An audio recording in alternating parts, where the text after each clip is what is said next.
আসসালামু আলাইকুম রহমতুল্লাহ। প্রিয় দর্শক, যারা আমার এই ভিডিওটি দেখছেন অথবা পরে দেখবেন, সবাইকে স্বাগত। আমরা একটি কথা স্পষ্ট বলতে চাই ভারতকে লক্ষ্য করে।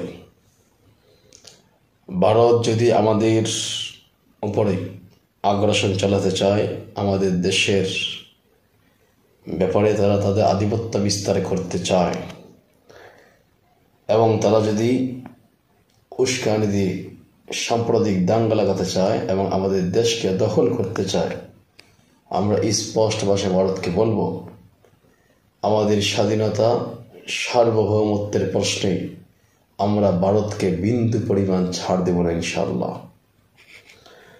আমরা স্বাধীন জাতি, আমরা রক্ত দিতে জানি, আমরা জীবন দিতে জানি, আমরা আমাদের সমস্ত কিছু দিয়ে হলেও এদেশের ইঞ্চি ইঞ্চি মাটিকে ইনশাআল্লাহ আমরা রক্ষা করব। আমরা আমাদের স্বাধীনতা বিকিয়ে যেতে দিব না ইনশাআল্লাহ। ভারতের সমস্ত আধিপত্যের ইনশাআল্লাহ অবসান ঘটবে। আমরা তাদের আগ্রাসন রুখে দেব ইনশাআল্লাহ, এবং আমরা মুসলমান হিসাবে আমাদের চূড়ান্ত বিজয় গজওয়াতুল হিন্দের দিকে ইনশাআল্লাহ আমরা অগ্রসর হব, এবং ইনশাআল্লাহ আমরা আজ নয় কাল ইনশাআল্লাহ দিল্লির মসনদে আবার কালিমার পতাকা উড়াবো ইনশাআল্লাহ।